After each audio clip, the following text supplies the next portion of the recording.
గట్టిగా చెప్పగలరు? దేవునికి స్తోత్రం. నిలబడితేనే చెప్తారా? కూర్చుంటే చెప్పరా? గట్టిగా చెప్పండి. ఎందుకంటే ఇంతమంది ఉన్నారు, నాకన్నా ఎక్కువ రావాలి. దేవునికి స్తోత్రం. ఓకే, మనమేమి తప్పు చేయట్లేదు, పాపం చేయట్లేదు, దేవుడిని స్తుతిస్తున్నాం అంతే, దేవునికి థ్యాంక్స్ చెప్తున్నాం అంతే. దేవుడు మన ఎడల అంటే చెప్పాలంటే అన్కండిషనల్గా మనల్ని బట్టి కాకుండా తన బట్టి మనల్ని ప్రేమించాడు కాబట్టి ఈ దినాన్ని ఇంకా సజీవులుగా ఆరోగ్యంతో దేవుని సన్నిధిలో ఉన్నాం. చాలామంది ఇక్కడ లేకపోవచ్చు, ఆసుపత్రుల్లో ఉండొచ్చు, గృహాల్లో ఉండిపోవచ్చు, ఆయా పరిస్థితుల్లో రాలేని పరిస్థితుల్లో ఉండొచ్చు. ప్రభు అయితే మనకి కృపనిచ్చాడు దేవుని సన్నిధిలో కనబడడానికి. Not that we are good better than them, వాళ్ళకన్నా మంచివాళ్ళం అనేం కాదు, కేవలం ఆయన కృప, ఆయన మంచితనం. మరి ఈ సమయంలో దేవుని వాక్యాన్ని ధ్యానించుకుందాం. మనకి చదవబడిన లేఖన భాగం బుక్ ఆఫ్ జేమ్స్, యాకోబు రాసిన పత్రిక 4వ అధ్యాయం 1 నుంచి 11 వరకు మనకి చదివి వినిపించబడింది. మరి ఒకసారి అందరూ ఉన్నారు కాబట్టి ఇంకా ఇప్పుడిప్పుడే వచ్చి సెటిల్ అవుతున్న వాళ్ళు ఉన్నారు, మీ అందరి కొరకు టు అకామిడేట్ యూ ఆల్ ఇంకొకసారి చదువుదాం. అందరం కూడా బైబిల్లో ఉన్న వాళ్ళు అందరూ తీయండి, ఎవరు నా ముఖాలు చూడొద్దు. మీ ముఖాలు నేను చూసినప్పుడు నా వైపు ఉండకూడదు, బైబిల్లోనే ఉండాలి. ఓకే, బైబిల్లోనే ఉండాలి. అందరూ జాగ్రత్తగా వచ్చిన మీరు చదువుతూ ఉంటే, మీరు కానీ అలా చదివితే మీరే ఒక ప్రసంగం చేయొచ్చు. అలాగుంటుంది, అంత క్లారిటీ ఉంటుంది, అంత క్లియర్గా ఉంటుంది వాక్యం చదువుతున్నప్పుడు. కాబట్టి ఇప్పుడు అందరూ శ్రద్ధగా విందాం, చదువుదాం మనం కలిసి. అంటే చదవద్దు, ధ్యానిద్దాం. చదువురా. మీలో యుద్ధములను పోరాటములను దేని నుండి కలుగుచున్నవి? మీ అవయవులలో పోరాడు మీ భోగచుల నుండియే కదా. మీరు ఆశించుచున్నారు కానీ మీకు దొరుకుటలేదు, నరహత్య చేయుదురు, మత్సర పడుదురు కానీ సంపాదించుకొనలేరు, పోట్లాడుదురు, యుద్ధము చేయుదురు కానీ దేవుని అడుగునందున మీకేమీ దొరకదు. మీరు అడిగినను మీ భోగముల నిమిత్తము వినియోగించుటకై దురుద్దేశముతో అడుగుదురు గనుక మీకేమీ దొరకటలేదు. వ్యభిచారిణులారా, ఈ లోక స్నేహము దేవునితో వైరమని మీరెరుగరా? కాబట్టి ఎవడు ఈ లోకముతో స్నేహము చేయగోరునో వాడు దేవునికి శత్రువగును. ఆయన మన యందు నివసింపజేసిన ఆత్మ మత్సరపడునంతగా అపేక్షించున అను లేఖనము చెప్పున్నది వ్యర్థమని అనుకొనుచున్నారా? కాదు కానీ ఆయన ఎక్కువ కృపనిచ్చును. అందుచేత దేవుడు అహంకారులను ఎదిరించి దీనులకు కృప అనుగ్రహించును అను లేఖనము చెప్పుచున్నది. కాబట్టి దేవునికి లోబడి ఉండి అపవాదిని ఎదిరించుడి, అప్పుడు వాడు మీ యొద్ద నుండి పారిపోవును. దేవుని యొద్దకు రండి, అప్పుడు ఆయన మీ యొద్దకు వచ్చును. పాపులారా, మీ చేతులను శుభ్రపు చేసుకొనుడి, విమనస్కులారా మీ హృదయములను పరిశుద్ధపరచుకొనుడి. వ్యాకులపడుడి, దుఃఖపడుడి, ఏడువుడి, మీ నవ్వు దుఃఖమునకును మీ ఆనందము చింతకును మార్చుకొనుడి. ప్రభు దృష్టికి మిమ్మును మీరు తగ్గించుకొనుడి, అప్పుడు ఆయన మిమ్మును హెచ్చించును. ఇది అంటే నేను మొత్తం బుక్ అంతటి నేను చదివించలేను. ఇది 3వ అధ్యాయం యొక్క కంటిన్యూషను. మీరు చదివినప్పుడు 3వ అధ్యాయం చదివితే కానీ దీని అర్థం తెలియదు. 3వ అధ్యాయంలో ఈ 13వ వచనం నుండి జ్ఞానాన్ని గురించి మాట్లాడుతున్నాడు. మానవ జ్ఞానం ఎలాంటిది? 2 జ్ఞానాలు ఉంటాయి మనిషిలో ఆపరేట్ అయ్యే 2 శక్తులు ఉంటాయి. 1 సాతాను, 2 దేవుడు. సాతాను జ్ఞానం ఉంటుంది, దేవుని జ్ఞానం ఉంటుంది. ఇక్కడ అందుకే ఆ విషయాలు 13 నుంచి 18 వరకు రాసుకుంటూ వచ్చాడు. మానవ జ్ఞానం, సాతాను జ్ఞానం, దేవుని జ్ఞానం. ఈ మానవ జ్ఞానం అది పరిమితమైంది. ఈ మానవ జ్ఞానానికి సాతాను తోడైతే ఒకలాంటి రియాక్షన్స్ ఉంటాయి, దేవుడు తోడైతే వేరేలాంటి రియాక్షన్స్ ఉంటాయి, లేక కార్యాలు ఉంటాయి. యాకోబు రాసిన పత్రిక బైబిల్లో చెప్పాలంటే ఫిలిప్పీలకు రాసిన పత్రిక మాగ్నా కాటా అంటారు, అంటే హృదయం లాంటిది. అలాంటిదే క్రైస్తవ వ్యక్తిగత జీవితానికి కూడా ఇది అలాంటిదే. ఎందుకంటే అంతా విశ్వాసం విశ్వాసం విశ్వాసం విశ్వాసం అని అబ్రహాము కోట్ చేసుకుంటూ అపోస్తలుడైన పౌలు మీరు విశ్వాసం చేత రక్షింపబడ్డారు, విశ్వాసం ద్వారా నీతిమంతులుగా తీర్చబడ్డారు, విశ్వాసం ద్వారా విజయం సాధించారు, విశ్వాసం బట్టే మీరు పరలోకానికి వెళ్తారు అంటాడు. అది అబ్సల్యూట్లీ రైట్, అందులో ఎక్కడ తేడా లేదు. కానీ యాకోబు రాస్తే ఏమంటాడంటే విశ్వాసి ఈ భూమి మీద ఉన్నప్పుడు తన విశ్వాసాన్ని క్రియల ద్వారా వెల్లడిపరచాలి. విశ్వాసం క్రియలు లేనిదైతే అదేమవుద్ది? మృతం, డెడ్. కాబట్టి నీకు విశ్వాసం ఉంది అని చెప్పినంత మాత్రాన జరగదు. నువ్వు విశ్వాసం అన్నదానికి రుజువు ఏంటంటే నీ వాక్, నీ టాక్, నువ్వు చూసే చూపు, నువ్వు ఆలోచించే విధానం, నీ దేవుని గురించి నువ్వు లోకానికి అందించే విధానం, నీ బిహేవియరల్ ఆ ఇన్ఫ్లుయెన్స్, నీ ప్రవర్తన యొక్క ప్రభావం మనుషుల్ని దేవుని వైపు కానీ సాతాను వైపు కానీ నడిపిస్తుంది. మనం అందరం కూడా ఇన్ఫ్లుయెన్సర్స్మే. అది ఆ మాట మీకు తెలుసో తెలీదో, వీఆర్ ఆల్ ఇన్ఫ్లుయెన్సర్స్. అంటే ప్రతి వ్యక్తి జీవితం కూడా ఇంకొక వ్యక్తిని ప్రభావితం చేసేదే. కాబట్టి మర్చిపోకూడదు, మనల్ని ప్రభు ఏం కోరుకుంటున్నాడంటే నీకు విశ్వాసం ఉంది అని నేను చెప్తున్నావు, కానీ క్రియలు లేకపోతే అది వ్యర్థం అని దీన్ని 4వ అధ్యాయాన్ని ఆయన కంటిన్యూ చేశాడు. కంటిన్యూ చేస్తే ఏమంటాడంటే నీకు విశ్వాసం ఉంది అని అన్నావు. నువ్వు విశ్వాసం ఉన్నప్పుడు ఎవరి మీద విశ్వాసం ఉంది? నీకు దేవుని మీద విశ్వాసం ఉంది. కానీ నువ్వు దేవుని విడిచి నీ విశ్వాసాన్ని మనుషుల మీద చూపిస్తున్నావు, నీ సొంత జ్ఞానం మీద చూపిస్తున్నావు, నీ విశ్వాసాన్ని నీ ధనం మీద చూపిస్తున్నావు, నీకున్న ఇన్ఫ్లుయెన్స్ మీద చూపిస్తున్నావు. జాగ్రత్తగా అర్థం చేసుకోండి. నాకు విశ్వాసం ఉంది అన్నావు, ఎవరి మీద ఉంది విశ్వాసం? దేవుని మీద ఉందా? లోక సంబంధమైన వాటి మీద ఉందా? వెల్త్ మీద, స్ట్రెంగ్త్ మీద, ఇన్ఫ్లుయెన్స్ మీద? మన టోటల్ విశ్వాసం లోకానికి దేవుని మీద ఉన్నట్టుగా ఎవరిది కనబట్లా. మాట్లాడడానికి అబ్రహాముని కోట్ చేస్తాం, అబ్బో చాలామందిని కోట్ చేసేస్తాం. అలా జీవిస్తున్నావా? జీవించట్లా. నేను బైబిల్ స్టడీ ఫ్రైడేస్ నేను బియాటిట్యూడ్స్ కంప్లీట్ చేశాను. అయిపోయిన తర్వాత దాన్ని ఫాలో అవుతున్నప్పుడు ఏంటన్నాడంటే ఆత్మవిషయమే దీనిలేని వారు ధన్యులు, దుఃఖపడు వారు ధన్యులు, సాత్వికులు ధన్యులు, హృదయ శుద్ధి గలవారు ధన్యులు, సమాధానపరచువారు ధన్యులు, నీతి కొరకు ఆకలి దప్పులు గలవారు ధన్యులు, నీతి కొరకు హింసింపబడువారు ధన్యులు. ఇదంతా మన గురించి రాయబడింది. చెప్పి మనం అందరం ఎలాగుంటే ధన్యులం అవుతాం. కానీ అలాగే ఉండిపోకూడదు. మీరు లోకమునకు ఉప్పు ఉన్నారు, మీరు లోకమునకు అది ప్రభావం చూపించాలి. ఉప్పులాగా ఉండిపోతే ఏదో రోజు ఏమవుద్ది? నీరు గారిపోద్ది. మీకు ఎప్పుడైనా తెలుసు, ఉప్పుని ఎక్కువసేపు నిల్వ ఉంచితే ఏటవుద్ది? నీరు గారిపోద్ది. అది దేనికి పనికిరాదు, బయట పారేయాలి. అదే అన్నాడు. ఉప్పు నిస్సారమైతే అది దేనికి పనికి వస్తుంది? Unless it dilutes into other lives, దానివల్ల ప్రయోజనం ఏమీ లేదు. ఉప్పు తను డైల్యూట్ అయిపోయి తన ఫిగర్ని కోల్పోయి దాని యొక్క అంటే దాన్ని ఏమంటారు ఐడెంటిటీని కోల్పోయి it gives taste to the others. Light అంతే. మీరు లోకమునకు వెలుగై ఉన్నారు. అకమతి డానియల్ రాశాడు, లోకమునకు వెలుగైన ప్రేమ, లోకమును వెలిగించిన ప్రేమ, లోకులకై కరిగిపోయిన ప్రేమ, లోకాన్ని జయించిన ప్రేమ. అది కరిగిపోతే కానీ వెలుగివ్వదు. నువ్వు ధన్యుడు, నువ్వు మంచోడివి, బాగానే ఉంది. ఆ మంచితనం నీ దగ్గరే ఉంచుకుంటే ఎవరికి పనికిరాదు. It must be put in to action. అప్పుడే దాని యొక్క ఫలం ఉంటుంది అంటూ అదంతా రాశాడు అనుకోండి. నేను ఇక్కడ 2 విషయాల్ని ధ్యానం చేయాలనుకుంటున్నాను. ఈ 2 విషయాలు ఏంటంటే, నువ్వు విశ్వాసం ఉంచావు ఎవరి మీద? దేవుని మీద. దేవుని మీద విశ్వాసం ఉంచావని చెప్పి దేవుణ్ణి విడిచి నీ అన్ని ప్రయత్నాలు చేస్తున్నావు. అది ఇక్కడ రాయబడిన మాట. ఏమంటాడంటే, మీలో యుద్ధములు పోరాటములు దేని వల్ల కలుగుచున్నవి? మీ అవయవముల్లో పోరాడు మీ భోగేచ్ఛల నుండియే కదా.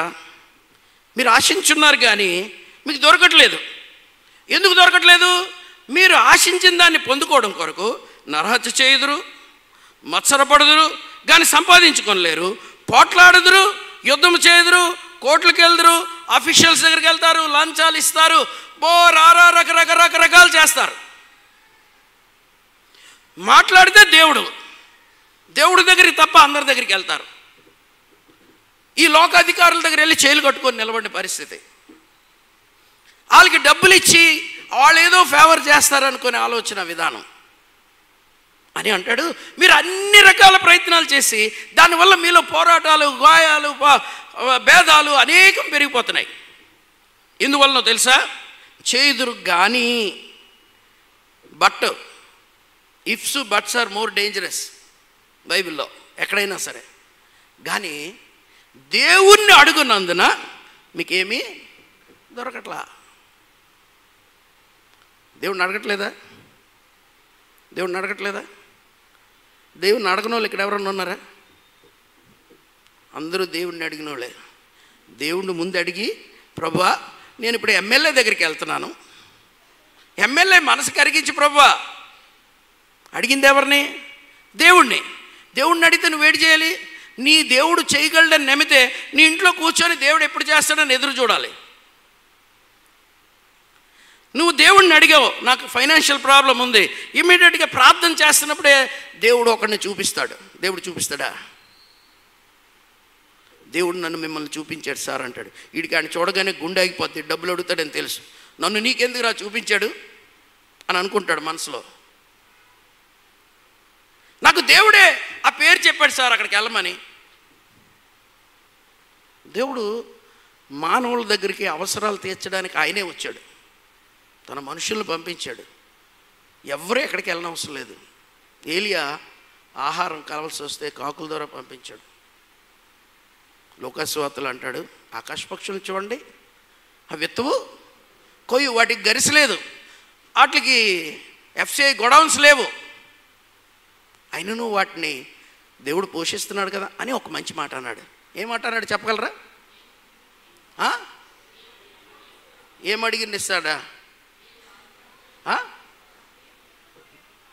మీరు వాటికంటే శ్రేష్ఠులు కారా? ఆఫ్టర్ ఆల్ కాకిల్నే పోషిస్తున్న దేవుడు, తన స్వరూపంలో చేసుకున్న, తన బిడ్డలను పిలుచుకున్న, తన నామ ఘనత కొరకు మనల్ని ఏర్పాటు చేసుకున్న దేవుడు మనకి ఇవ్వడా?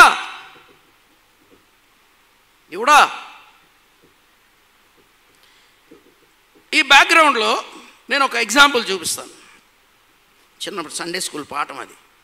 ఈ పాఠం నేను మళ్ళా చెప్పాలా ఇక్కడ అని అనిపించింది. చాలాసేపు సండే స్కూల్ పాఠం కదా, దీంట్లో ఏం చెప్పాలి అని అనుకున్నాను. కానీ దేవుడు మరి నాకు ఆ విషయాన్ని పదే పదే చూపించడం ద్వారా మాట్లాడవలసి వచ్చింది. ఇప్పుడు మళ్ళీ నేను నా మాట నేను కాంట్రడిక్ట్ చేసినట్టు ఉంటుంది. జాగ్రత్త వినండి. ఒకసారి 2వ రాజుల గ్రంథం 5వ అధ్యాయం దగ్గరికి వద్దాం.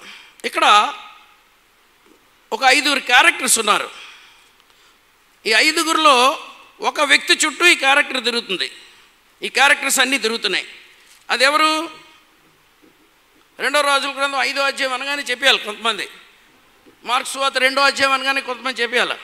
అంటే అవి పక్షవాయు గలవాడు, లేకపోతే మార్క్స్ 2వ రోజులు 5వ అధ్యాయం అనగా నయమాన్ స్టోరీ వచ్చేయాలి.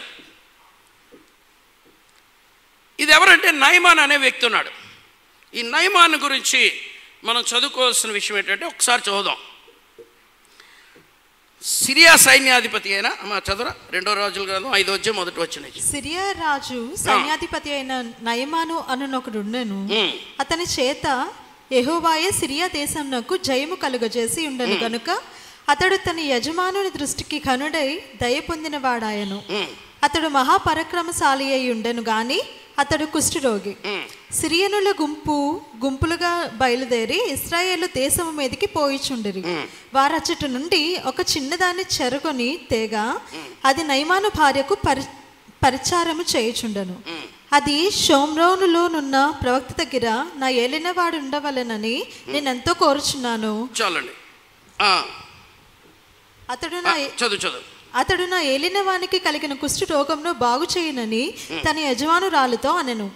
నయమాను రాజునందుకు పోయి ఇశ్రాయేలు దేశపు చిన్నది చెప్పిన మాటలను అతనికి తెలియజేయగా సిరియా రాజు, నేను ఇశ్రాయేలు రాజునకు దూత చేత పత్రిక పంపించదని ఆజ్ఞ ఇచ్చెను గనుక అతడు 20 మణుగుల వెండియు 120,000 10,000 రూపాయల బంగారమును 10 దుస్తుల బట్టలను తీసుకొని పోయి ఇశ్రాయేలు రాజునకు పత్రికను అప్పగించను.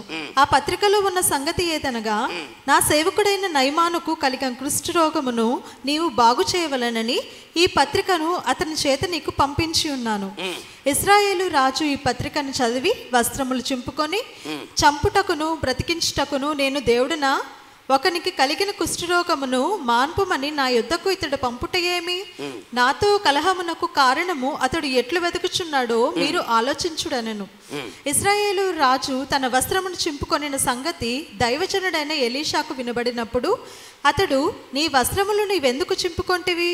ఇశ్రాయేలులో ప్రవక్తకుడున్నాడని అతనికి తెలియబడినట్లు అతని నా యొద్దకు రానిమ్ము అని రాజునకు వర్తమానము చేశాను. ఇప్పుడు చూడండి, జాగ్రత్త వినండి. ఈ భాగం చిన్నదే స్టోరీ, కానీ నయమాన్ చుట్టూ ఉన్న 4, అందులో ఒకళ్ళు ఎవరంటే చిన్నది మేడ్ గర్ల్, రెండోది రాజు, మూడవది ప్రవక్త అయిన ఎలీషా, 4వ ఒక క్యారెక్టర్ ఒకటి ఉంది, అది లాస్ట్లో తీసుకొస్తాను, గెహజీ. నయమాన్ అనే వ్యక్తి ఒక వ్యక్తి కుష్ఠరోగంతో బాధపడుతున్నాడు. ఈజ్ మైటీ మ్యాన్, అద్భుతమైన విజయాలు సాధించాడు. అతనికి ఉండేవి ఏంటంటే, he has power, he has strength, he has influence, he has health, he has wealth. అన్నీ ఉన్నాయి. ఈ లోకానికి తగ్గ పేరు ప్రఖ్యాతులు ఉన్నాయి ఆయనకి. సైన్యాధిపతి, యుద్ధాలు చాలా జయించాడు. అంటే అతనేమో కుష్ఠరోగి అయిపోయి ఎందుకు పనికి రాకుండా లేడు. యుద్ధాలు చేస్తున్నాడు, జయిస్తున్నాడు. కానీ అతన్ని రోజు రోజుకి కుష్ఠరోగం అనేది ఒకరోజు తీసుకెళ్ళి అతన్ని ఎందుకు పనికి రాకుండా చేసేస్తుంది. ఈ కుష్ఠరోగం అంటే ఏంటంటే, బాడీలో కుష్ఠరోగం వచ్చిన వానికి సెన్స్ పోతుంది. ఏంటి పోద్ది? ఈ వేలు సడన్గా రాలి పడిపోద్ది, అతనికి పడిపోయిన సంగతి తెలియదు. ముక్కు సడన్గా రాలి పడిపోద్ది, తనకి తెలియదు ఆ సంగతి. పెదవాళ్ళు రాలిపోతాయి, తనకి తెలియదు ఆ సంగతి. కుష్ఠరోగానికి ఉన్న గొడవ ఏంటంటే, ఈ కుష్ఠరోగం అనే దానికి ఇవ్వగలిగిన ఒకే ఒకటి ఏంటంటే, ఇట్ లూజెస్, అదేంటంటారు, స్పర్శనే. దాన్ని ఏమంటారు ఇంగ్లీష్లో? సెన్సిటివిటీ. జాగ్రత్త వినండి మాట, సెన్సిటివిటీని కోల్పోద్ది. దేవుడు మనకి విజయాలు ఇస్తూ ఉంటే, ఈ విజయాలు ఎవరి వల్ల కలిగాయంట? దేవుడే అతనికి విజయమును కలుగు చేశాను. పేరు ప్రఖ్యాతులు వచ్చాయి, ధనం వచ్చింది, పవర్ వచ్చింది, what not, he has everything. ఎప్పుడైతే అన్నీ కలిగాయో తనకి తెలియకుండానే సెన్సిటివిటీని పోగొట్టేసుకున్నాడు. రోజు రోజుకి వాత వేయబడిన మనస్తత్వం అంటారు. దేనికి ప్రతిస్పందించని స్థితి. మనకి తెలుసు వీఆర్ లూజింగ్ అవర్ బ్యాటిల్ అని. దేంతో? స్పిరిచువల్ బ్యాటిల్ మనం పోగొట్టుకుంటున్నాం. Maybe success in this world, లోకంలో విజయాల నుంచి అత్యధిక విజయాలకు వెళ్తున్నాం, కానీ మనము దేవుని ఆత్మను మనలో పోగొట్టుకుంటున్నామనే స్పర్శ జ్ఞానం కోల్పోతాడు. ఎప్పుడైతే కోల్పోతాడో అతనిలో ఈ పవర్ మీద, ఈ పోస్ట్ మీద, ఈ యొక్క ఇన్ఫ్లుయెన్సెస్ మీద, వీటి మీద తనకి ఆసక్తి పెరిగిపోద్ది, కోరికలు పెరిగిపోతాయి. అంతవరకు మంచివాడు అని పిలిపించుకున్న వ్యక్తి అబద్ధాలు ఆడడం మొదలు పెడతాడు, మోసాలు చేయడం మొదలు పెడతాడు, నాటకాలు ఆడడం మొదలు పెడతాడు, రకరకాలుగా తయారైపోతాడు. ధనం ఏం చేస్తుందంటే ఎక్కడ తగ్గనివ్వదు. హమ్ కిసిసే కమ్ నయ్యి అంటుంటుంది. నువ్వెవడికి తగ్గనవసరం లేదు. You are eligible, you are everything, నీకు అన్నీ ఉన్నాయి, నీకేం వరీ లేదు. ఆ సెన్సిటివిటీని పోగొట్టొస్తుంది. ఒక విధంగా చెప్పాలంటే అతడు అన్నీ కలిగి ఉన్నా అన్నిటి మీద ఫ్రీడమ్ ఉంది, కానీ తన వ్యక్తిగత జీవితం మీద హీ లాస్ట్ కంట్రోల్. చూడండి, he has control over everything. రాజుగారిని శాసించగలిగే స్థితిలో ఉన్నాడు, అవతల రాజుని శాసించగలిగే స్థితిలో ఉన్నాడు, ప్రవక్తల్ని శాసించగలిగే స్థితిలో ఉన్నాడు, ఎవరితోటన్నా పోరాటం చేయగలిగే స్థితిలో ఉన్నాడు. కానీ is failed in his own battle. తన వ్యక్తిగత జీవితంలో తనకున్న రోగం విషయంలో తన కంట్రోల్లో లేదు. అది ఈ లాస్ట్ దట్ కంట్రోల్, పోగొట్టేసుకున్నాడు. అతడి కుష్ఠరోగి, ఆ విషయం మర్చిపోదు. ఈరోజు ఈ మాట నేను చెప్తున్నప్పుడు యేసుప్రభు వారు ఈ కాంటెక్స్ట్ని వాడిన ప్రతిసారి కూడా మోషే సహోదరి విషయంలో కానీ గెహజీ విషయంలో కానీ అది దేవుని నుంచి డైరెక్ట్గా వచ్చే ఒక శాపం, విననోళ్ళని వారికి కలిగే ఒక ఇది. అయితే శాపం ఉంది కానీ శాపానికి రెమెడీ ఉంది. మోషే ప్రార్థన చేస్తే ఆమె ఆ యొక్క కుష్ఠరోగాన్ని పోగొట్టుకుంది. నయమాను విశ్వాసం ఉంచడం ద్వారా కుష్ఠరోగాన్ని పోగొట్టుకున్నాడు. ఇక్కడ అందుకనే మనకి ఇక్కడ రాస్తూ మీలో పోరాటాలు, మీలో ఇవి దేవుని అడగనందువలన అని క్రిందకు వచ్చాక మిమ్మల్ని మీరు తగ్గించుకోండి. ఏమంటాడు? మీరు దేవునికి లోబడితే దేవుడు మీ వద్దకు వస్తాడు, మిమ్మల్ని స్వస్థపరిచి. యాకోబు రాసిన పత్రికలో దాని దగ్గరికి తీసుకొస్తాను. ఇప్పుడు నేను చూపిస్తాను. ఇప్పుడు నయమాను గురించి మనం చూద్దాం. సెంటర్ పాయింట్ ఆయన కదా నయమాను. ఆయనకి ఏంటంటే అంతా ఉంది, but he has no control over him, over his disease. ఒక విధంగా చెప్పాలంటే డిసీజ్ మీద అతనికి కంట్రోల్ లేదు, కానీ డిసీజ్ అతన్ని కంట్రోల్లో పెట్టింది. మీకు అర్థమైందండి? తెలియకుండానే పాపం మనల్ని కంట్రోల్ చేయడం మొదలు పెడుతుంది. ఒకప్పుడు పాపాన్ని ఎదిరించిన మనం, విశ్వాసం ద్వారా పాపాన్ని వదిలించుకున్న మనం, పాపాలు క్షమించబడ్డాయి, మనం దేవునితో సమాధానం కలిగి ఉన్నాం. కానీ తెలియకుండానే దేవుడు మనల్ని హెచ్చించే కొలది దేవుడు ఇక నేను లేకపోతే లేదు సార్. ఇప్పుడు నయమాన్ పరిస్థితి ఎలాగైపోయిందంటే ఆ దేశం సిరియా రాజుకి నయమాన్ లేకపోతే సిరియా దేశమే లేదు. చాలామంది బుర్రలో అలాగ ఉంటుంది. మా ఆయన లేకపోతే, మా ఆవిడ లేకపోతే, మా అమ్మాయి లేకపోతే, మా యొక్క అన్నయ్య లేకపోతే ఈ గుడే లేదు సార్, ఈ గుడి మా వల్లే ఉంది సార్. అలాగే సండే స్కూలు, అలాగే స్త్రీలది, అలాగే యూత్ది, అలాగే ఆయా సంస్థల వాళ్ళు ఏమనుకుంటారంటే మేము ఉండబట్టే ఇవి ఉన్నాయి, లేకపోతే ఎక్కడ ఉంటుంది? ఈ డైలాగ్ ఎవరికి వచ్చిందో, ఈ మనస్సులోకి ఇలాంటి ఆలోచన ఎప్పుడు వచ్చిందో, is none other than a leper, ఒక కుష్ఠరోగి. తెలియకుండానే సిక్నెస్లోకి వెళ్ళిపోతున్నాడు. సిక్నెస్ ఏమో తన్ని ఓవర్టేక్ చేస్తుంది. తెలియకుండానే కొన్నిటిని పోగొట్టుకుంటున్నాడు. మంచివాడనే పేరు పోగొట్టుకుంటున్నాడు, నీతిమంతుడనే పేరు కొట్టుకుంటున్నాడు, యథార్థవంతుడనే పేరు పోగొట్టుకుంటున్నాడు, ఇతన్ని నమ్మొచ్చు అనే పేరు పోగొట్టుకుంటున్నాడు. సంబంధాలు పోతున్నాయి. అన్నిటికన్నా మించి పోరాటాలు, ఫైటింగ్స్, ఎనిమిటీ, ఎన్వి, జెల్లస్, ఇవన్నీ వచ్చేస్తున్నాయి. ప్రాబ్లం ఎక్కడంటే యాకోబు రాస్తున్న పత్రిక క్రైస్తవులకు రాస్తున్నాడు, విశ్వాసులకు రాస్తున్నాడు, యూదులకు రాస్తున్నాడు, అన్ని జనులకు రాయట్లా. ఇది అన్ని జనుల్లో జరిగితే జరగచ్చు, అన్ని జనుల గురించి రాయట్లా. విశ్వాసులకు రాస్తున్నాడు, క్రైస్తవులకు రాస్తున్నాడు. మనకి బోధ విశ్వాసం ఉందని చెప్తున్నావు, కానీ నీ లైఫ్ విశ్వాసాన్ని బేస్ చేసుకోలేదు. నువ్వు నమ్మే నమ్మిక, నీ యొక్క స్ట్రెంగ్త్ దేవుని మీద లేదు, లోక సంబంధమైన వాటి మీద ఉంది. You lost your strength. ఇతను ఏం చేస్తాడంటే he has control over everything but not himself. He lost the control over him. He has to depend upon somebody. రెండోది, ఇప్పుడు ఇతని చుట్టూ తిరుగుతున్న వ్యక్తుల్లో మొట్టమొదటి వ్యక్తి ఎన్ యంగ్ గర్ల్. ఈ పెద్ద కాంట్రా ఉంది చూడండి. ఈ కాంట్రా ఏంటంటే ఈ అమ్మాయి ఏమో ఇశ్రాయేల్ దేశానికి నయమాను యుద్ధానికి వెళ్ళి క్యాప్టివ్ తీసుకొచ్చాడు. అంటే యుద్ధం చేసి కొంతమంది కన్యల్ని తీసుకొచ్చేస్తారు, పెళ్ళైపోయిన వాళ్ళని చంపేస్తారు, ముసలోళ్ళని చంపేస్తారు, చంటి బిడ్డలను చంపేస్తారు. యూస్ఫుల్గా ఉండే అబ్బాయిల్ని అమ్మాయిల్ని మాత్రమే తెచ్చుకుంటారు. మీకు ఆ సంగతి తెలుసో తెలీదో? యూస్ఫుల్గా ఉండేవాళ్ళని, వర్జిన్స్ని మాత్రమే తెస్తారు. మ్యారీడ్ పీపుల్ తీసుకురాదు, చంపేస్తారు అందరినీ. మీరు జ్ఞాపకం చేసుకోండి, ఒక యంగ్ గర్ల్ ఈ అమ్మాయి now under control. She has no influence, she has no power, she has no wealth, she has nothing.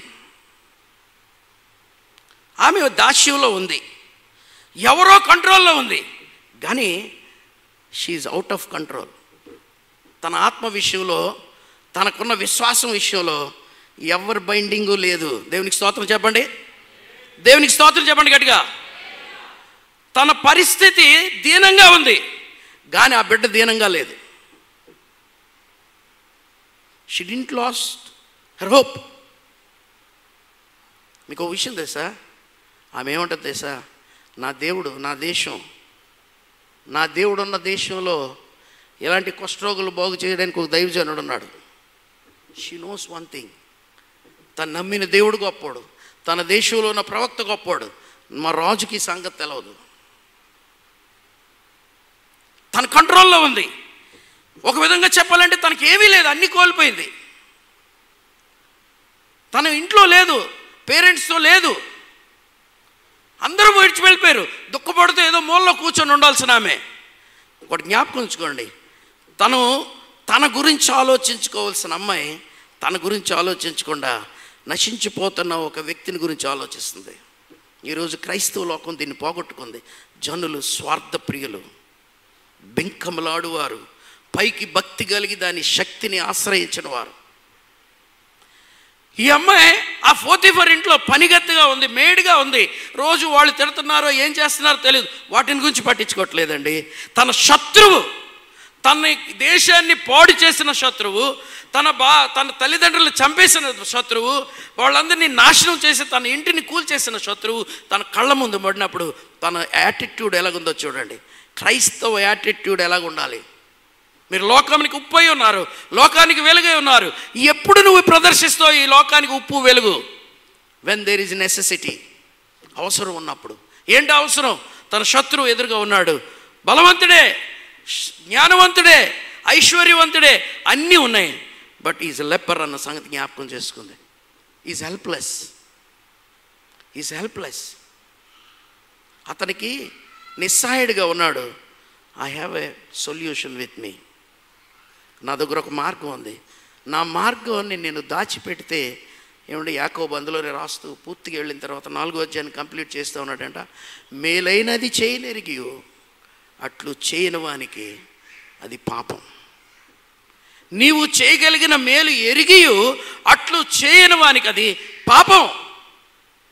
మనం మర్డర్ చేయనవసరంలా, అడల్టరీ చేయనవసరంలే, అబద్ధాలు ఆడనవసరంలే, దొంగతనం చేయనవసరంలే, లంచాలు తీసుకునే అవసరంలా. నీ కళ్ళ ముందు నశించిపోతున్న ఒక వ్యక్తి నీ శత్రువైనా పర్వాలా, అతడు నిత్య నరకానికి వెళ్ళిపోతాడన్న ఆలోచన నీకుంటే నీ యాటిట్యూడ్ మారుతుంది. నీకున్న విశ్వాసం యాక్షన్లోకి రావాలి. నీ దేవుడి మీద నీకు విశ్వాసం ఉంది. ఇశ్రాయేలీలు నో డౌట్ వాళ్ళ దేవుడు అంటే చాలా గొప్ప విశ్వాసం. దేవుడు తప్ప వేరొక దేవుడు లేడు. నమ్మావు, మంచిదే, నువ్వు నమ్ముతున్నావు. యాకోబు రాసిన పత్రిక 3వ అధ్యాయంలో అంటాడు, దెయ్యములు కూడా లోబడుతున్నాయ్యా. నువ్వు నమ్మేనంటున్నావా? నీకన్నా ఎక్కువగా దెయ్యాలు లోబడి ఆయనకి వణుకుతున్నాయి. నీకు వణకట్లేదు, నువ్వు వణికిస్తున్నావు దేవుణ్ణి. అవి కూడా లోబడుతున్నాయి, దెయ్యాలు కూడా నమ్ముతున్నాయి. That doesn't mean you are superior then. ఆమె ఆలోచించండి, చిన్నది, తన సిట్యుయేషన్ చాలా ఘోరంగా ఉంది, తనకి ఏ పవరు లేదు, అన్నీ కూడా తనకి తీసివేయబడ్డాయి. But she has one power, she's in control. ఆమె తన కంట్రోల్లో ఉంది. తన నోటిని సరిగ్గా వినియోగించగలిగింది, తన ఆలోచన విధాన్ని సరిగా వినియోగించగలిగింది, పరిస్థితిని సరిగా అర్థం చేసుకోగలిగింది, పరిస్థితికి సొల్యూషన్ని సలహాగా ఇవ్వవలసి వచ్చింది. సలహా కూడా కాదు, ఆయన ఏంటుందంటే, నా ఏలినవాడు ఉండవల్లని నేను ఎంతో కోరుచున్నాను. She has that passion. యేసుప్రభు వారికి ఆసక్తి, నా ఇంటిని కూర్చున్న ఆసక్తి నన్ను భక్షిస్తుంది అన్నాడు. That is called passion. ఈ అమ్మాయికి ఎంత ప్యాషన్ ఉందో తెలుసండి. నా యజమానుడు నా దేశంలో ఉన్న ప్రవక్త దగ్గరికి వెళ్తే బాగుపడతాడు. నయమాన్ని చూసినప్పుడు, ఒక నశించిపోతున్న వ్యక్తిని చూసినప్పుడు, ఒక దారి తప్పిపోయి తొలగిపోయి నాశనంలోకి వెళ్ళిపోతున్న వ్యక్తిని చూసినప్పుడు, వాట్ ఈజ్ అవర్ రెస్పాన్స్? ఆమె గురించి మీరు కిందకి వెళ్ళిన తర్వాత, మీరు ప్రార్థించకపోవడం వల్లే కదా వ్యభిచారులారా ఈ లోక స్నేహం దేవునితో వైరమని మీరు ఎరగరా? Instead of praying for that sick person, you are going to others. మనుషుల దగ్గరికి వెళ్తున్నావు, నీ విజయం కొరకు, లేకపోతే అవతల నాశనం కొరకు నువ్వు దేవుని దగ్గరికి ఎందుకు వెళ్ళట్లేదు? నువ్వు దేవుని దగ్గరికి ఎందుకు నడిపించలేకపోతున్నావు? ఆ వ్యక్తి విషయంలో కానీ, ఆ సమస్య విషయంలో కానీ, ఆ ఫైనాన్స్ విషయంలో కానీ నువ్వు దేవుడిని అడగట్లా. అందరిని అడుగుతున్నావు, అందరి సహాయం కోరుతున్నావు. దేవుడు ఆలస్యం చేస్తున్నాడు కదా, కొన్నిసార్లు ఆలస్యం చేస్తాడు కదా. 18వ అధ్యాయంలో అంటాడు, లూకా సువార్త 18వ అధ్యాయంలో విధవరాలు కథ చెప్పిన తర్వాత ఆయన ఏమంటాడో చూడండి. లూకా సువార్త 18వ అధ్యాయం 6వ వచనమా 7వ వచనం చూడండి. మరియు ప్రభు ఇట్లనెను, అన్యాయస్తుడైన ఆ న్యాయాధిపతి చెప్పిన మాట వినుడి. దేవుడు తాను ఏర్పరచుకున్న వారు, పెట్టాడు.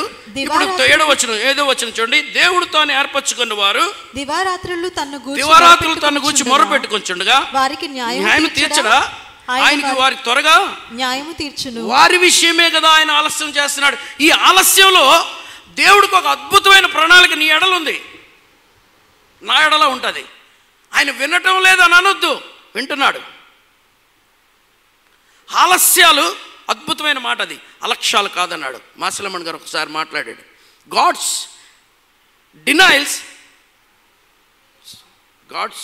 Delays are not his denials అన్నాడు. God's delays are not his denials. దేవుడు ఆలస్యాలు అలక్ష్యాలు కాదు. నేను రక్షణ పొందిన తొలి దినాల్లో మాసిలమ్మన్ గారు కల్వరి బాప్టిస్ట్ చర్చ్లో బైబిల్ స్టడీ 3 రోజులు చేశారు. అందులో రూత్ లైఫ్ని గురించి మాట్లాడాడు. అందులో మాట్లాడుతూ దానికి ఇచ్చిన టైటిల్ ఏంటంటే man's failures are God's opportunities అన్నాడు ఆయన. మనిషి కోల్పోయిన విషయాలని దేవుడు అవకాశాలు, మానవుని అంతరాయములు దేవుని అవకాశాలని టైటిల్ పెట్టాడు దానికి. మానవుని అంతరాయాలు గాడ్స్, ఆయన ఏమన్నాడు? దేవుని అవకాశాలు. Man's failures are God's opportunities. ఇప్పటికి నేను జ్ఞాపకం ఉంది ఆయన చెప్పిన వాక్యం అంతా కూడా. I still remember. ఇక్కడ ఏమంటాడంటే ఆలస్యం చేస్తున్నాడంటే నీ గురించే ఆలస్యం చేస్తున్నాడు, అవతల గురించి కాదు. నీకున్న కష్టాన్ని తీసేయడానికి దేవుడు ఎప్పుడో తీయడు. ఎందుకో ఆలస్యం చేస్తున్నాడు ఏమో. చాలాసార్లు మనల్ని మార్చడానికి, మనల్ని దేవునికి దగ్గరగా చేర్చుకోవడానికి, మన జీవితాలని ఆలస్యం చేస్తూ ఉంటాడు అని 18వ అధ్యాయంలో ఏమన్నాడు తెలుసా? ఆయనను మనిషి కుమారుడు భూమి మీదకి వచ్చినప్పుడు విశ్వాసం ఉండా కనుగొంటాడా? మనిషి కుమారుడు 2వ రాకడలో ప్రభు వచ్చేసరికి మనుషుల్లో విశ్వాసం ఉంటుందా? దేవుడి మీద ఆధారపడతారా? ఈరోజు ప్రతి ఒక్కరికి, అంటే నేను చెప్తున్నాను, దేవుడు దీవించాడు, లక్షల బ్యాంకుల్లో ఉన్నాయి, కోట్లు కూడా ఉన్నాయి కొంతమందికి.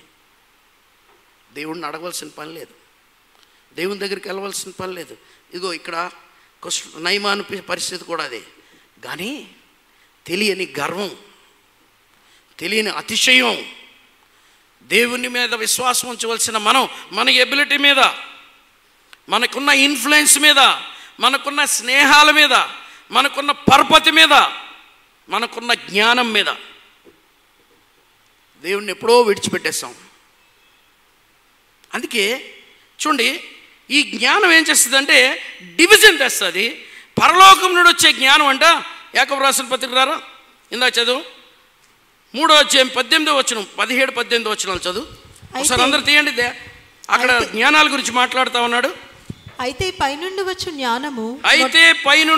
జ్ఞానము మొట్టమొదట పవిత్రమైనది, తరువాత సమాధానకరమైనది, మృదువైనది, సులభముగా లోబడినది, కనికరముతోను మంచి ఫలములతోను నిండుకొనినది. సమాధానకరమైనది, మృదువైన, సులభంలో కనికరముతోను మంచి ఫలముతో నిండుకొనిది, పక్షపాతమైనను వేషధారణను లేనిది. పైనుండి వచ్చే జ్ఞానం వేషధారణ లేకుండా చేస్తుంది. మీద ఎలాంటిదంటే 16వ వచనం చూడండి. ఏలయనగా మత్సరమును వివాదము ఎక్కడ ఉండను అక్కడ అల్లరియు ప్రతి నీచి కార్యముండును అంటాడు. అది ఎక్కడిది? దెయ్యాల జ్ఞానం. ఈమె ఈరోజు ఆ నయమాన్ని చూసినప్పుడు దేవుని ఆత్మచేత నింపబడింది. ఒక విక్టిమ్ని చూస్తుంది. అతడు చెప్పాలంటే అతని చేతిలో ఈమె ఒక విక్టిమ్, అతని చేతిలో ఈమె ఒక విక్టిమ్. ఇన్స్టెడ్ ఈమె ఏం చూస్తుందంటే ఇతడు సాతాని చేతిలో బందీ, కుష్ఠరోగి, helpless. Let me help him. శత్రువుకి హెల్ప్ చేయడు, నువ్వు పగ తీర్చుట నీ పని కాదు, మేలు చేత కీడుని జయించండి. వేమన పద్యం ఉంది కదా, అపకారికి నుపకారము విపరీతము కాదు చేయ వివరింపంగా. అపకారికి ఉపకారము చేయుట నెపమెంచక చేయువాడే నేర్పరి సుమతి. నెపమెంచక చేయువాడే నేర్పరి సుమతి. ఎప్పుడో చిన్నప్పుడు కడతెట్టిని మర్చిపోయాను. అపకారికి నపకారము ఉపకారికి ఉపకారము విపరీతము కాదు చేయ వివరింపకన్. అపకారికి ఉపకారము నెపమెంచక చేయువాడే నేర్పరి సుమతి. ఈ సిట్యుయేషన్లో ఆ అమ్మాయి విక్టిమ్, కానీ తన దృష్టిలో నయమాన్ విక్టిమ్, బంధింపబడ్డాడు. ఈ వాంట్ డెలివరెన్స్. సో ఆమె ఏం చేసిందంటే డైరెక్ట్ చేసింది. ఆయన ఏమని డైరెక్ట్ చేసిందంటే, మా యజమానుడు ప్రవక్త దగ్గర ఉండాలని. జాగ్రత్త విన్నాడు. నా యజమానుడు ఎక్కడికి వెళ్ళాలన్నానా ఏమన్నాడు? షోమ్రోన్లోనున్న ప్రవక్త దగ్గర నా ఏలినవాడు ఉండవలనని నేను ఎంతో కోరుచున్నాను. 5వ వచనం. సిరియా రాజు, నేను ఇశ్రాయేలు రాజునకు దూత చేత పత్రిక పంపించుతానని. 4వ వచనం. నయమాను రాజునొద్దకు పోయి, ఇశ్రాయేలు చాలు ఆ మాట అర్థమైపోయింది అందరికి. ఎక్కడికి వెళ్ళాలని కోరుకుంది? ఎలీషా దగ్గరికి వెళ్ళాలని కోరుకుంది. ఈయన ఎక్కడికి వెళ్ళాడు? రాజు దగ్గరికి వెళ్ళాడు. మనం ఎక్కడికి వెళ్తాం? మన కష్టకాలంలో మనం ఎక్కడికి వెళ్తాం? ఇందాకేం చదివించాను? మీరు అడిగినను మీ భోగముల నిమిత్తం అడుగుదురు, అయినను మీరు అడిగిన దేవుని యొద్దకు రారు. రాజుల దగ్గరికి వెళ్తారు, అధికారుల దగ్గరికి వెళ్తారు, లంచం ఎక్కడ ఇవ్వాలని అడుగుతారు, ఎలాగ సంపాదించుకుందాం అనుకుంటారు. మళ్ళీ ప్రార్థన మాత్రం చేస్తారు, ఉపవాసం ఉంటారు, కుటుంబ ప్రార్థన ఉంటుంది, ఫాస్టింగ్ ప్రేయర్లు చేసే వాళ్ళకి డబ్బులు ఇస్తారు, వాళ్ళ చేత ప్రార్థనలు చేయిస్తారు, ప్రార్థన అమ్మల్ని ఎదుగుతారు, ప్రార్థన అమ్మలకి డబ్బులు ఇస్తారు. మళ్ళానేమో లోక సంబంధమైన రాజు దగ్గరికి వెళ్తారు. రాజుగారి దగ్గరికి వెళ్ళాడు. వెళ్ళి ఏం చేస్తున్నాడు? ఈ రాజు ఏం చేశాడంటే ఇశ్రాయేల్ రాజుకి ఉత్తరం పంపించాడు. ఉత్తరం పంపించి ఏమని అడిగాడో చూడండి. 6వ వచనం. ఆ పత్రికలో ఉన్న సంగతి ఏదనగా, నా సేవకుడైన నయమానుకు కలిగిన కుష్ఠరోగమును నీకు బాగు చేయవలనని ఈ పత్రికను అతని చేత నీకు పంపించి ఉన్నాను. ఎవడు బాగు చేయాలని పంపించాడండి? రాజు. ఈ రాజుకు కూడా ప్రవక్త తెలియదు. ఎవడు తెలుసు ఈ రాజుకి? రాజే తెలుసు. ఆ రాజు దగ్గరికి పంపించి అంటున్నాడు, మా కుష్ఠరోగిని బాగు చేయి అంటున్నాడు. కుష్ఠరోగం డాక్టర్ దగ్గరికి వెళ్ళాలి. యాక్టర్ల దగ్గరికి వెళ్తున్నారు చాలాసార్లు. మొట్టమొదటి ఒక యాక్టర్ దగ్గరికి వెళ్ళాడు, రెండోసారి ఇంకొక యాక్టర్ దగ్గరికి వెళ్ళాడు. ఈ యాక్టర్ దగ్గరికి వెళ్తే ఈ యాక్టర్ చేసే పని చూడండి. ఇశ్రాయేల్ రాజు, ఇశ్రాయేలీల దేవుడు గొప్పవాడు అని చెప్పే రాజుగారు ఉన్నత స్థలంలోకి ఎక్కిశాడు. ఎలాగో దేవుడే అన్న వ్యక్తి, మా దేవుడు అనవలసిన వ్యక్తి, ఈయనేమో వస్త్రాలు చింపించుకొని నేనేమన్నా ఈయన్ని బాగు చేయడానికి నేను దేవుణ్ణా అంటున్నాడు. చూడండి, నాతో కలహం చేస్తున్నాడు. ఏమండి, ఒక ఆపర్చునిటీ వచ్చింది. ఎవడో కష్టంలో ఉన్నవాడు నీ దగ్గరికి వస్తే వాట్ ఈజ్ యువర్ రెస్పాన్స్? ఆమె ఆపర్చునిటీని గ్రాప్ చేసింది. ఇప్పుడు నీకు ఆపర్చునిటీ నీకు వచ్చింది, రాజు దగ్గరికి వచ్చింది. మా దేశంలో మా సైన్యాధిపతి కుష్ఠరోగయ్యా, నువ్వు బాగు చేసి పంపించు అంటే అతను ఏం చేయాలి? ప్రవక్త దగ్గరికి వెళ్ళాలి, దేవుడి దగ్గరికి వెళ్ళాలి, వస్త్రాలు చింపుకొని. ఎందుకంటే దేవుని గురించిన జ్ఞానం అతనికి లేదు, దేవుడి పేరు మాత్రమే తెలుసు. అధికారం వచ్చేసింది, రాజు అయిపోయాడు. ఇప్పుడు దేవుడితో పెద్ద పని లేదు. As everything now. దేవుణ్ణి మర్చిపోయాడండి, దేవుణ్ణి మర్చిపోయాడు ఆయన. ఇశ్రాయేలీల రాజు ఇశ్రాయేలీల దేవుణ్ణి మర్చిపోయి వస్త్రాలు చింపుకుంటున్నాడు. ఈరోజు చాలామంది అలాగే ఉన్నారు. దేవుడు ఉన్నాడని సంగతే జ్ఞాపకం ఉండదు వాళ్ళకి. కష్టం వస్తే వస్త్రాలు చింపుకొని దొరుకుతారు. దేవుడు ఉన్నాడు, ఆకాశమందు మాకు ఒక దేవుడు ఉన్నాడు. ఎవరు దానియేలు ఒక స్టేట్మెంట్ ఇచ్చాడండి. రాజు ఏమో ఒక డిగ్రీ ఇచ్చాడు. డిగ్రీ ఇస్తే అందరినీ బబులోను దేశంలో ఉన్న జ్ఞానులందరినీ చంపిమన్నాడు. చంపిమంటే ఆ వార్త ఎవరి దగ్గరికి వచ్చింది? దానియేలు దగ్గరికి వచ్చింది. దానియేలు దగ్గర రాగానే చూడండి 17వ వచనం, 2వ అధ్యాయం.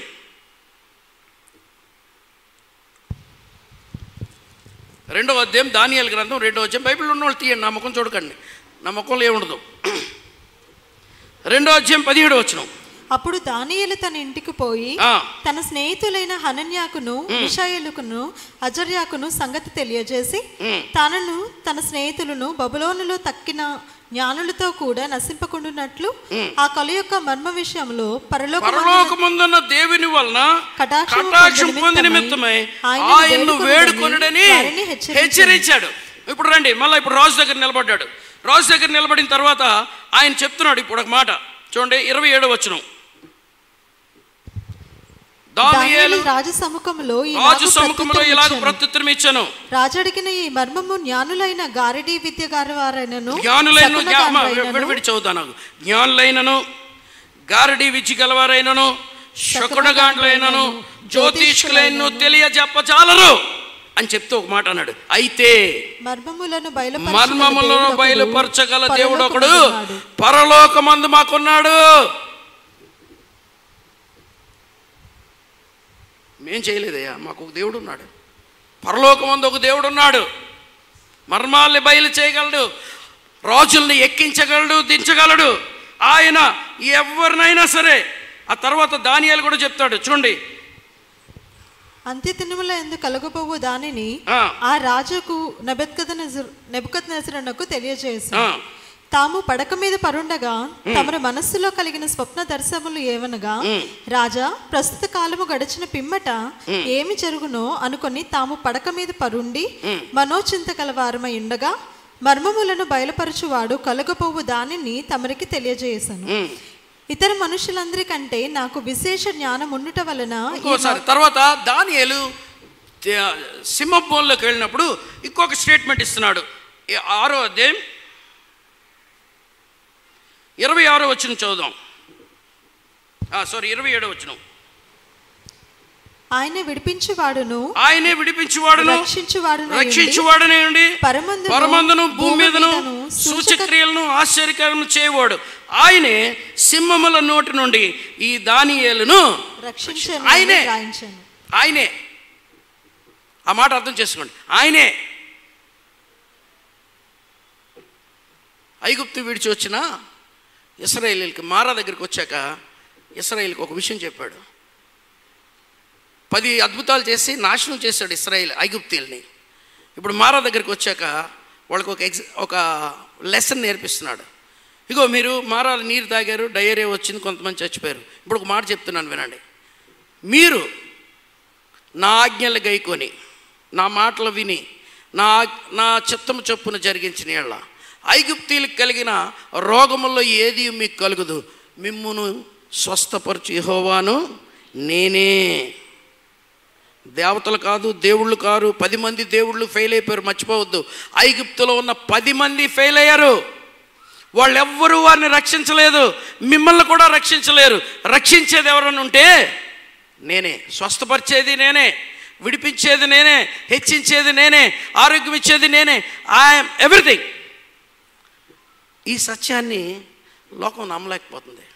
రాజుగారి దగ్గరికి వెళ్తే ఈ సత్యం ఆయన ఎరగడు, బట్టలు చింపుకున్నాడు. ఈరోజు క్రైస్తవులు, సో కాల్డ్ పీపుల్, ఉన్న హైయెస్ట్ ప్లేసెస్లో ఉన్నవాళ్ళు, వాళ్ళ జీవితాల్లో దేవుని గురించి జ్ఞానం లేదు. భక్తి ఉంది, భయంకరమైన భక్తి ఉంది, కానీ కష్టం వచ్చినప్పుడు, అవసరం వచ్చినప్పుడు పనికిరాని మనుషుల దగ్గరికి వెళ్ళి చేతులు కట్టుకొని నిలబడి వారి సహాయాన్ని కోరుతున్నారు. లంచాలు ఇచ్చుకొని, ఇన్ఫ్లుయెన్స్ చేసుకొని, వాళ్ళ ద్వారా వీళ్ళ ద్వారా పొందుకోవాలని ప్రయత్నం చేస్తున్నారు. అంటున్నాడు, నీ దేవుడు చనిపోయాడు అనుకుంటున్నావా? నీ దేవుడు చేతకానుడు అనుకున్నావు కదా? అంతే కదా. ఒక విధంగా చెప్పాలంటే నువ్వు దేవుడిని వదిలి వేరే దగ్గరికి వెళ్ళావంటే as if your God is helpless. నీ కష్టకాలంలో ఇంకోళ్ళ దగ్గరికి వెళ్తే దాని అర్థం ఏంటంటే తండ్రి ఎంతగా బాధపడతాడు. మీ ఇంట్లో మీ డాడీ ఉంటుండగా నీకు ఏదైనా డబ్బులు అవసరం వచ్చినప్పుడు పక్కింటి డాడీకి వెళ్ళి అడిగామనుకోండి, ఆ సంగతి డాడీకి తెలిస్తే ఏమంటాడు? ఫస్ట్ మాట, నేను చచ్చాను అనుకున్నావురా? నేను చచ్చాను అనుకున్నావా? పక్కింటోడి దగ్గరికి ఎందుకు వెళ్ళి అడిగావు? నీ దేవుడు అలాగ అనుకుంటాడని ఎప్పుడు అనుకోలేదా నువ్వు? అనుకోం మనం. చూడండి, రాజుగారి కండిషన్ ఏంటైపోయిందంటే దేవుని గూర్చిన జ్ఞానం పోయింది. డబ్బులు ఎక్కువైతే, ఇందాక దిక్కు లేని వాడనో ప్రభు నీ అండజేరి మ్రొక్కి సేవ చేతును అంటాడు. చూడండి, పామరుండ నవ్వుట వల్లనే నేను నెరుగునైతి క్షేమమిచ్చు పదవులెల్లను కామ క్రోధ లోభములను ధీమసమున విడిచి యేసు నామమందు విశ్వసించి ప్రేమను వర్తింపచేయ దిక్కులేని వాడను ప్రభు. ఆయన పాట పాడుతున్నాడు. నేను మర్చిపోయిన లాస్ట్ మై సెన్సిటివిటీ, నా జ్ఞానం కోల్పోయాను, మనుషుల మీద ఆధారపడుతున్నాను.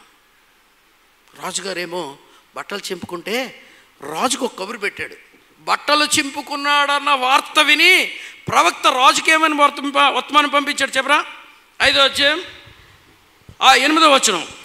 ఇశ్రాయేలు రాజు తన వస్త్రములు చింపుకున్న సంగతి ఎలీషాకు వినబడినప్పుడు నీ వస్త్రములను నువ్వెందుకు చింపుకుంటేవి? ప్రశ్న. ఇశ్రాయేలు ఎందుకు జాగ్రత్త వినండి, ఎందుకు నీ వస్త్రాలు చింపుకుంటున్నావయ్యా? ఇశ్రాయేల్లో దేవుడు ఉన్నాడన్న సంగతి తెలీదా నీకు? ఇశ్రాయేల్లో ప్రవక్త ఉన్నాడన్న సంగతి తెలీదా నీకు? తెలీదు. నువ్వెందుకు చెప్పుకుంటున్నావు? ఎందుకు అనవసరంగా ప్రయాసపడుతున్నావు? ఎందుకు అనవసరంగా డబ్బులు వ్యర్థ చేసుకుంటున్నావు? ఎందుకు నీ ఆరోగ్యాన్ని పోగొట్టుకుంటున్నావు? నీ మంచితనాన్ని ఎందుకు పోగొట్టేసుకుంటున్నావు? నీకు స్థాయినిచ్చేది నీ ధనము, నీ ఇన్ఫ్లుయెన్సా? నీకు ఒక స్థితినిచ్చేది నీ ధనము, నీ ఇన్ఫ్లుయెన్సా? నీకు ఆరోగ్యం ఇచ్చేది నీ స్థితి, నీ యొక్క ధనమునా? నో, దేవుడే హెచ్చించాలి ఎవరినైనా.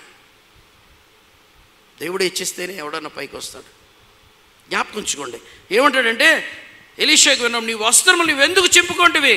ఇదే మాట, నీ వస్త్రాలు నువ్వెందుకు చింపుకుంటావు? యోవేలుకి రాస్తే ఏమన్నాడు తెలుసా? యోవేలుకి ప్రవక్త రాస్తూ అంటాడు, 2వ అధ్యాయం యోవేలు గ్రంథం, ఒకసారి తీయండి, ఇది అందరికీ అవసరమైంది. యోవేలు గ్రంథం 2వ అధ్యాయం 12వ వచనంలో 13వ వచనంలో ఒక మాట ఉంది. ఇప్పుడైనను మీరు ఉపవాసం ఉండి కన్నీరు విడుచుచు మనఃపూర్వకముగా తిరిగి నా యొద్దకు రండి అని చెప్పి 13వ వచనం చదవండి. మీ దేవుడైన యెహోవా కరుణా వాత్సల్యములు కలవాడును శాంతమూర్తియు అత్యంత కృప గలవాడునై ఉండి తాను చేయనుద్దేశించిన కీడును చేయక పశ్చాత్తాపపడును గనుక మీ వస్త్రములను కాక మీ హృదయములను చింపుకొని ఆయనతోటి తిరగండి. రాజు ఏం చింపుకుంటున్నాడు? వస్త్రాలతో చింపుకుంటున్నాడు. ఈయన అంటాడు, మీ వస్త్రాలు చింపుకోవద్దు, మీ హృదయాలు తెరవండి, చింపుకోండి, ఆయన వైపు తిరగండి, ఆయన దగ్గరికి రండి. ఆయన సమస్తమును చేయగల దేవుడు. మనం పాటలు పాడతాం, ఇన్ని పాటలు పాడతాం, అసాధ్యమైనది లేనే లేదు. అసాధ్యమైనది లేనప్పుడు నువ్వు ఎవడెవడ చుట్టూ తిరుగుతున్నావు? ఎందుకు తిరుగుతున్నావు? నీ దేవుడికి అసాధ్యమైనది లేదని చెప్తున్నావు, పాట పాడదేవు. యంగ్ గర్ల్ తర్వాత మనం చూస్తాం, ఎలీషాని చూస్తాం. ఎలీషా చూడండి, ఆయన ఏం చేస్తాడు? అప్పుడు ఏం చేస్తాడంటే చూడండి 9వ వచనం. నయమాను గుర్రములతోనూ రథములతోనూ వచ్చి ఎలీషా ఇంటి ద్వారము ముందర నిలిచి ఉండగా, ఎలీషా నీవు యోర్దాను నదికి పోయి 7 మారులు స్నానము చేయుము, నీ ఒళ్ళు మరలా బాగై నీవు శుద్ధుడవుతావని అతనితో చెప్పుటకు ఒక దూతను పంపెను. జాగ్రత్త వినండి. ఈరోజు క్రైస్తవ సంఘ పరిస్థితి ఎలా మారిపోయిందంటే, దైవజనుల పరిస్థితి. ఎవరికన్నా సమస్య రాగానే రా అని తీసుకెళ్ళి చెయ్యి వేసి బుర్రని రుద్ది మనిషిని కింద పడగొట్టి దొర్లించి జుత్తు పీకి నానా విధాలు చేసి 2వ వారం అతని సాక్ష్యం, మా అయ్యగారి వల్లే నేను బాగుపడ్డాను, మా అమ్మగారి వల్లే నేను బాగుపడ్డాను, నా జీవితం అంతా మా అయ్యగారి వల్లే బాగైంది. ఏ అయ్యగారి వల్ల బాగోదు, ఎలీషా వల్ల కూడా బాగోదు అన్న సంగతిని ఇక్కడ చెప్తున్నాడు ఆయన. ఏమన్నాడు? ఎలీషా రాగానే రా అని తీసుకొచ్చి అతను ఒంటి మీద చెయ్యేసి అతను బాగు చేయాలి. అతను అనుకున్నాడు, నయమాన్ ఏమనుకున్నాడు? 13వ వచనం. అయితే అతని దాసుల్లో కూడా వచ్చిన ఏమనుకున్నాడు? నా యొద్దకు వచ్చి 11వ వచనం. అందుకు నయమాను కోపము తెచ్చుకొని తిరిగి పోయి ఇట్లనెను, అతడు నా యొద్దకు వచ్చి నిలిచి తన దేవుడైన యెహోవా నామమును బట్టి తన చెయ్యి రోగముగా ఉన్న స్థలము మీద ఆడించి కుష్ఠరోగమును మాన్పునని నేను అనుకుంటున్నాను. 2 విషయాలు చెప్తున్నాను ఇక్కడ వినండి. దైవజనుడు దేవుణ్ణి ఎరిగిన వ్యక్తి ఎవరి దగ్గరికి వెళ్ళనవసరం లేదు. ఎవరి దగ్గరికి వెళ్ళనవసరం లేదు. మీరు అర్థం చేసుకోండి ఈ మాట నేను చెప్తున్నాను. ఇంటింటికి తిరగనవసరం లేదు. ఇంటికి వెళ్ళి వద్దన్నా ప్రార్థన చేయవలసిన పని లేదు. దైవజనుడి దగ్గరికి వాళ్ళు రావాలి. నేను వచ్చేస్తాను ఆగండి అని ఎలీషా వెళ్ళిపోలేదు సిరియా దేశానికి. రాజా నీ దగ్గరే ఉంచి నేను వచ్చేస్తాను అని అల్లా. అతని ఇంటికి వస్తే అతను ఎల్లా దూతను పంపించాడు. చెయ్యేలా దూతను పంపించి దేవుని మీద మనసు పెట్టు, నీ దేవుడు నిన్ను రక్షిస్తాడని చెప్పాడు. ఏమన్నాడు చూడండి, నీవు యోర్దాను నదికి పోయి 7 మారులు స్నానము చేయము, నీ ఒళ్ళు మరలా బాగై నీవు శుద్ధుడు వగుదవని అతనితో చెప్పుటకు దూతను పంపెను. అందుకు నయమాను కోపము తెచ్చుకొని తిరిగి పోయి ఇట్లనెను, అతడు నా యొద్దకు వచ్చి 15వ వచనం చదవండి. దాని రిజల్ట్ ఏమైందో చూద్దాం. 15వ వచనం. అప్పుడు యెహోవాకు తప్ప దహన బలినైనను కాదురా. 15వ వచనం ఏముంది? అప్పుడు అతడు తన పరివారంతో కూడా దైవజనుడు తిరిగి వచ్చి అతని ముందర నిలిచి చిత్తగించుము, ఇశ్రాయేలులో ఉన్న దేవుడు తప్ప లోకమంతటి అందును మరి ఒక దేవుడు లేడని నేను ఎరుగుదును. జాగ్రత్త వినండి. ఈ ప్రవక్త ఆ వ్యక్తిని ఎవరి దగ్గరికి నడిపించాడు? దేవుడి దగ్గరికి నడిపించాడు. ఇప్పుడు అతడు ప్రైజ్ చేయవలసింది ఎవరిని? దేవుడిని ప్రైజ్ చేస్తున్నాడు. ఎలీషా గారిని ముట్టుకొని ఉంటే అతడు డబ్బులు అన్నీ కలిపి ఎలీషా లాంటి వాడు ఈ దేశంలో ఇంకొకడు లేడు అంటాడు. ఏమంటాడు? ఈ ప్రపంచంలోనే ఎలీషా లాంటి వాడు లేడు. ఈరోజు జనులు అందరూ ఇదే చెప్పించుకుంటున్నారు. మా దైవజనుడు ప్రపంచంలో ఎలాంటి మిరకల్స్ ఈయనకి తప్ప ఎవడు చేయలేడు. ఆయన ఏమంటున్నాడంటే ప్రపంచంలో ఇతను లాంటి దేవుడు ఇంకొకడు లేడు. దేవుని దగ్గరికి నడిపించట్లా చాలామంది మనుషుల దగ్గరికి నడిపించుకుంటున్నారు, తమ వైపు ఆకర్షించుకుంటున్నారు. యేసుప్రభు వారు ఏమన్నారంటే మనం when we lift his name, ఆయన నామాన్ని మనం హెచ్చిస్తే ఘనపరిస్తే ఆయన అనేకులను ఆకర్షించుకుంటాడు. He will draw people on to him. చూడండి ఏలియా ఎలాంటి ప్రవర్తన కలిగి ఉన్నాడో. నో డౌట్ నేను దైవజనుడినే, నా దగ్గరికి రా అంట్లా. నేను కాదు నేను బాగు చేసేది దేవుడు. కాబట్టి నీకు కావలసింది దేవుడి మీద విశ్వాసం కానీ నా మీద కాదు. ఎవరి మీద విశ్వాసం ఉండాలి? దేవుడి మీద విశ్వాసం ఉండాలి. మనుషుల మీద విశ్వాసాన్ని డ్రా చేసుకుంటున్నారు ఇన్స్టెడ్ ఆఫ్ గాడ్. దేవుని మీద ఉండవలసిన విశ్వాసాన్ని మనుషులు తమ వైపు లాగేసుకుంటున్నారు. అందుకే మనుషులు దేవుడి దగ్గరికి వెళ్ళడం మానేశారు. మార్టిన్ లూథర్ తీసుకొచ్చిన ఆ యొక్క రిఫార్మేషన్లో ఒక భాగం ఏంటంటే ప్రాముఖ్యమైన భాగం, people use to go to Pope. తమ పాపాలు క్షమించబడాలంటే పోపు దగ్గరికి మోకాళ్ళ మీద వెళ్ళాలి. ఆయన ఏమన్నాడంటే no, pope is not mediator. తిమోతికి రాసిన పత్రిక 2వ అధ్యాయం 5వ వచనాన్ని కోట్ చేస్తే ఏమన్నాడంటే, మొదటి వచనం ఏంటిది? మనం సంపూర్ణ భక్తి మాన్యత కలిగి నెమ్మదిగాను సుఖముగాను బ్రతికి నిమిత్తము మనుషులందరి కొరకు, రాజుల కొరకు, అధికారుల కొరకు ప్రార్థనలు, విజ్ఞాపనలు, యాచనలు చెల్లించవల్లి, ఇది మంచిది, మన దేవుని దృష్టికి అనుకూలమనై ఉన్నది అని చెప్పి అన్నాడు. దేవుడు ఒక్కడే, దేవునికి నరులకు మధ్యవర్తి ఒక్కడే, ఆయనే యేసు క్రీస్తు అని అన్నాడు. No other mediator, there is only one mediator, that is Jesus Christ. నువ్వు వెళ్ళవలసింది యేసు దగ్గరికే కానీ మధ్యవర్తుల దగ్గరికి కాదు. ఈయన్ని సరైన విధంగా నడిపించాడు. సరైన దైవజనుడు సరైన విధంగా నడిపిస్తాడు. దేవుని దగ్గరకు నడిపించాడు. ఆయన డబ్బులు ఆశించలా, పేరు ప్రఖ్యాతులు ఆశించలా, ఈ లోకంలో గుర్తింపు ఆశించలేదండి ఆయన. That is right attitude towards a perishing soul. నశించిపోతున్న ఒక ఆత్మను చూసినప్పుడు నువ్వు ఆ వ్యక్తిని దేవుడిదే తీసుకెళ్ళాలి. ఎందుకంటే రిఫార్మేషన్ తీసుకురావాల్సింది, ట్రాన్స్ఫర్మేషన్ తీసుకురావాల్సింది, ఆ వ్యక్తిని పరలోకానికి ట్రాన్స్పోర్ట్ చేయగలిగిన శక్తి యేసయ్యకి మాత్రమే ఉంది, ఇంకెవడికి లేదు. లోకంలో ఎవడో ఆ పని చేయలేడు. నువ్వు దగ్గరికి వచ్చినంత మాత్రం నువ్వు చేయలేవు దాన్ని. నా దగ్గరికి వస్తే నేను చేయలేను. I must direct people to Christ. Anyone Christ దగ్గరికి మనం డైరెక్ట్ చేయగలగాల. ఆయనే కార్యం చేసుకుంటాడు. ఇలాగుంటుండగా నయమాను తీసుకొచ్చి వెండి బంగారాలు ఇవ్వడానికి వచ్చాడు ఆయన. నయమాన్ అన్నాడు, ఎలీషా అన్నాడు, ఇప్పుడు నీవు నీ దాసుడనైనా నా యొద్ద బహుమానము తీసుకొనవలసినదని అతనితో చెప్పగా, ఎలీషా ఎవరి సన్నిధిని నేను నిలవబడి ఉన్నాను, ఇశ్రాయేలు దేవుడైన ఆ యెహోవా జీవము తోడు ఎవరి సన్నిధిని నేను నిల్చున్నానో, ఇశ్రాయేలు దేవుడైన ఆ యెహోవా జీవము తోడు నేనేమియో తీసుకొనని అతనితో అని చెప్పాను. నయమాను అతను ఎంత బతిమలాను, అతడు ఒప్పకపోయాను. జాగ్రత్త వినండి, పరిచర్య వ్యాపారం కాదు, పరిచర్య ఉద్యోగం కూడా కాదు, పరిచర్య లాభాపేక్షతో చేసేది కాదు, ఇతరులు దోచుకునేది కాదు.